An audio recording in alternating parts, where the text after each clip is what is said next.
Assalamualaikum warahmatullahi wabarakatuh.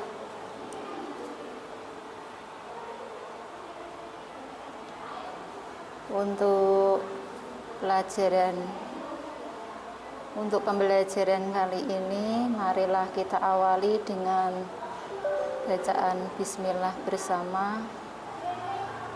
Bismillahirrahmanirrahim. Materi pelajaran prakarya untuk kelas 8 bisa dibuka di halaman 55.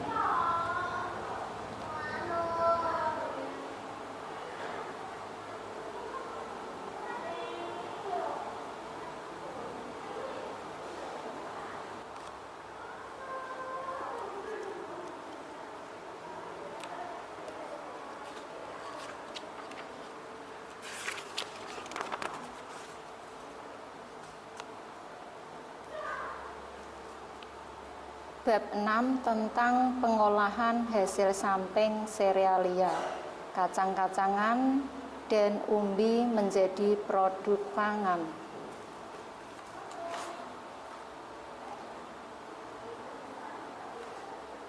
Yang kita pelajari yang pertama, pengertian jenis, yang kedua jenis, kandungan, dan manfaat, yang ketiga teknik pengolahan, kemudian yang keempat tahapan pengolahan.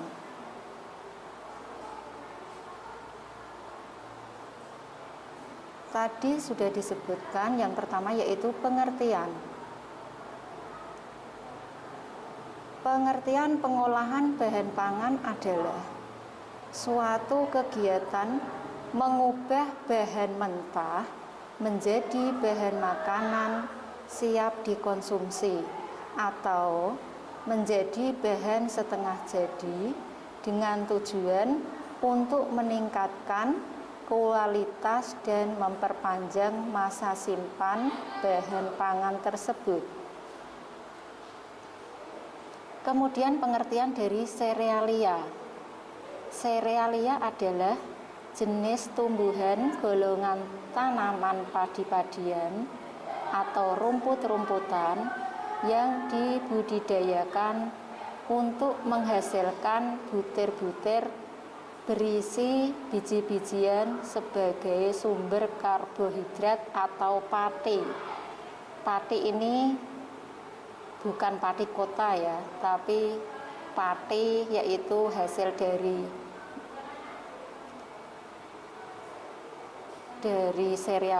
serealia tersebut kemudian dijadikan menjadi pati. Yang ketiga, pengertian dari umbi. Umbi adalah organ tumbuhan yang mengalami perubahan ukuran dan bentuk atau pembengkakan sebagai akibat perubahan fungsinya. Organ yang membentuk umbi terutama batang, akar, atau modifikasinya. Yang keempat yaitu pengertian dari produk hasil samping. Produk hasil samping adalah produk yang dihasilkan selain produk utama atau bisa disebut sisa hasil bahan utama yang sudah diolah, kemudian misalkan kentang, kulitnya bisa dimanfaatkan. Hasil samping serealia, kacang-kacangan, dan umbi masih bisa dimanfaatkan menjadi produk pangan. Tadi yang A yaitu pengertian, sekarang jenis, yang B jenis, kandungan, dan manfaat. Jenisnya ada serealia, kacang-kacangan, dan umbi. Yang pertama serealia. Serealia diantaranya yaitu padi, gandum, jagung. Itu yang dinamakan, yang termasuk serealia, jenis serealia. Padi bisa diolah menjadi beras. Beras bisa diolah lagi menjadi nata deleri. Nata deleri itu apa? Nata deleri ini terbuat dari hasil samping yang dari air cucian beras ketika mau dimasak. Itu namanya nata deleri. Saya ulangi lagi, nata deleri itu air yang ketika beras dicuci itu ditaruh di tempat.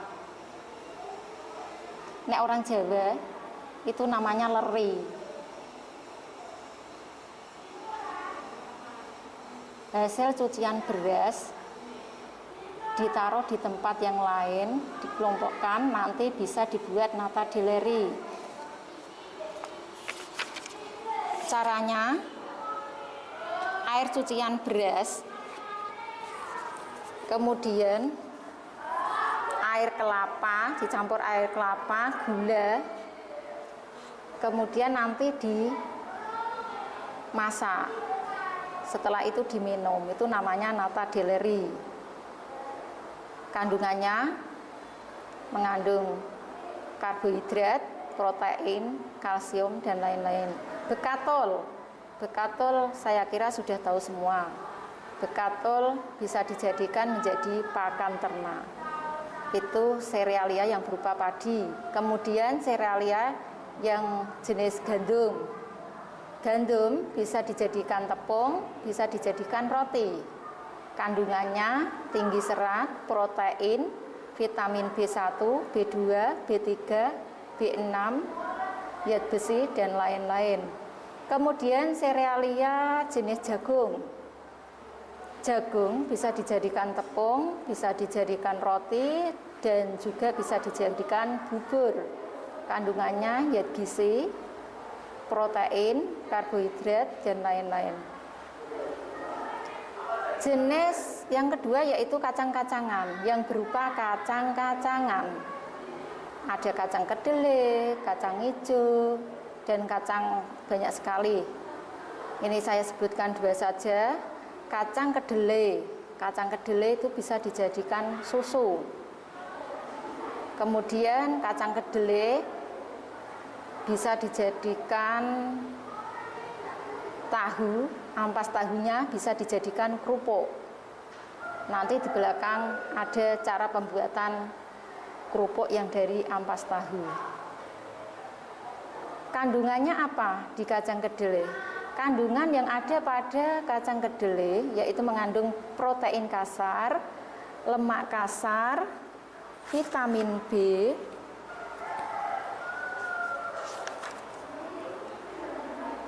dan lain sebagainya. Yang kedua, kacang hijau.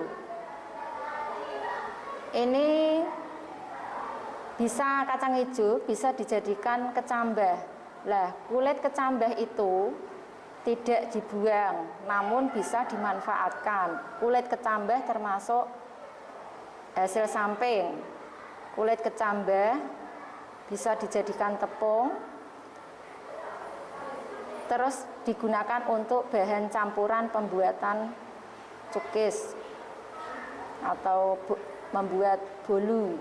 Kandungannya pada kacang hijau, kandungan protein, vitamin B1,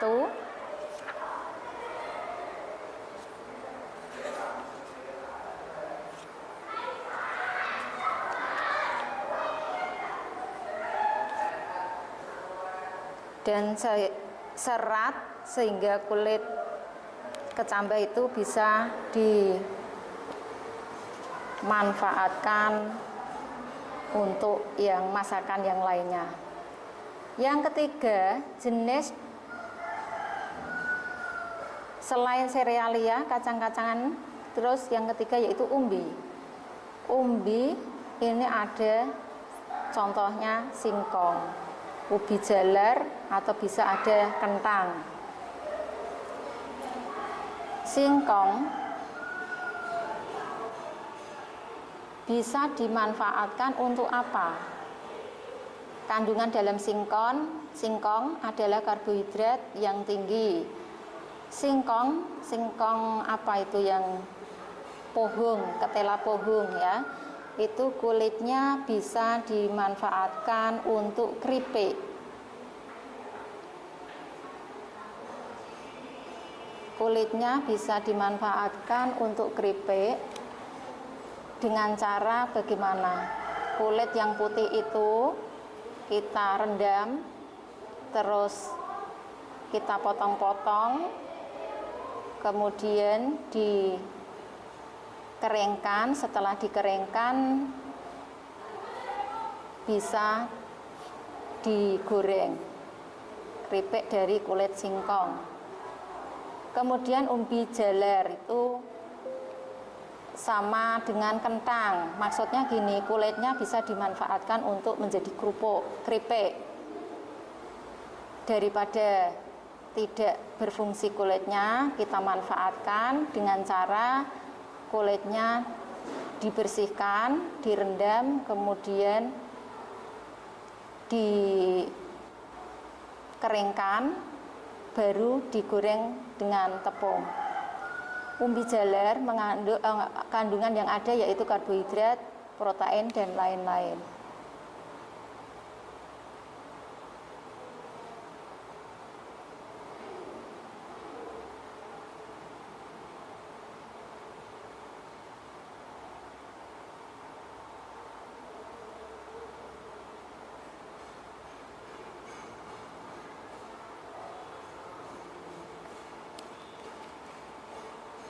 Yang C, yaitu teknik pengolahan. Ada dua macam teknik pengolahan. Yang pertama teknik pengolahan panas basah, dan teknik pengolahan yang kedua yaitu teknik pengolahan panas kering. Teknik pengolahan panas basah itu ya, yang namanya basah tetap berarti menggunakan air. Itu yang dinamakan teknik panas basah. Dengan cara memasak dengan menggunakan air, walaupun itu sedikit, itu dinamakan pengolahan panas basah. Kalau yang teknik panas kering berarti tanpa air. Kita bahas yang pertama yaitu teknik pengolahan panas basah. Kita bisa melakukan dengan merebus. Merebus semua orang mesti tahu. Merebus itu tetap menggunakan air. Kalau tidak menggunakan air berarti gosong nanti ya. Merebus, tahu merebus singkong menggunakan air. Terus menyetup. Menyetup itu dengan cara menggunakan air, bumbunya dicampurkan dalam air tersebut. Itu menyetup. Biasanya pisang itu di stop.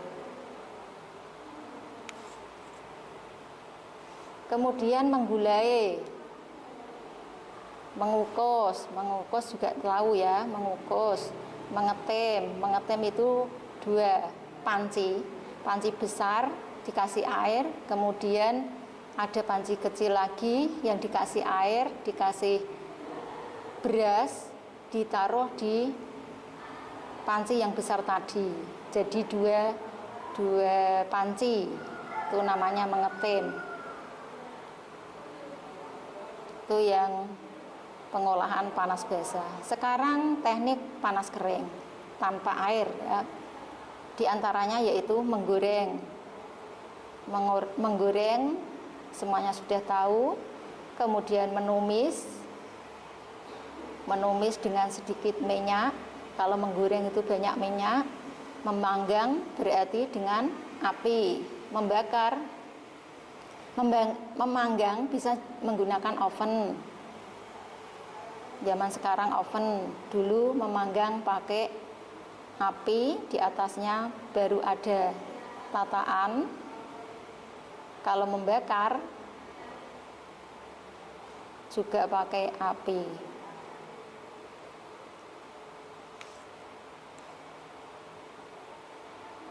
Yang selanjutnya teknik pengolahan pengawetan. Ada 3 cara. Yang pertama secara fisik, kedua secara biologis, ketiga secara kimiawi. Yang pertama secara fisik, itu dengan suhu rendah, suhu tinggi, dan dengan pengeringan, dilakukan dengan pengeringan. Kalau yang kedua secara biologis itu dengan menggunakan peragian atau fermentasi dan enzim, ana campurane. Yang ketiga secara kimiawi dengan pengawet alami,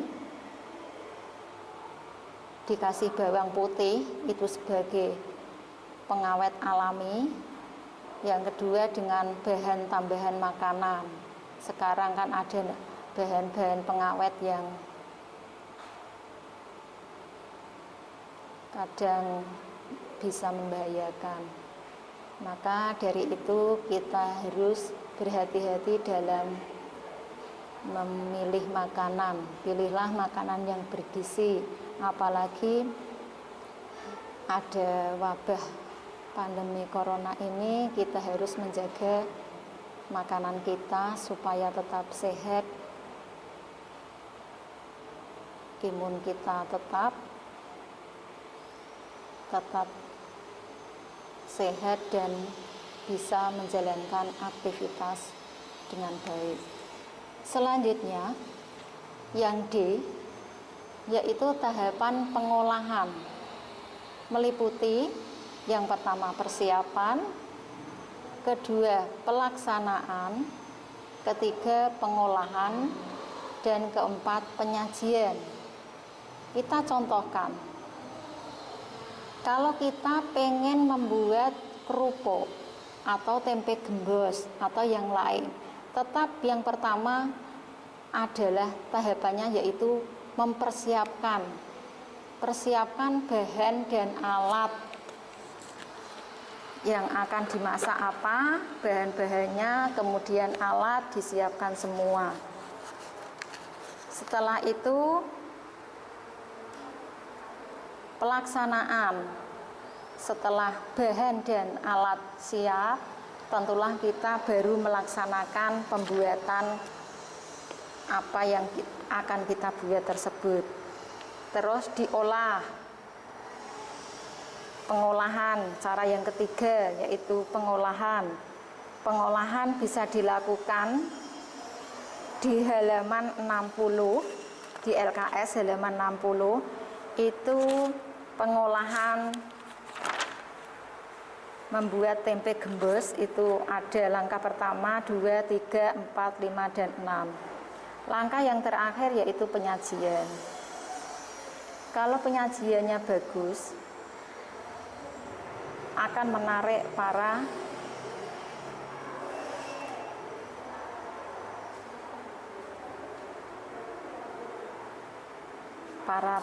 tamu ya. Kalau yang penyajiannya bagus itu akan mengundang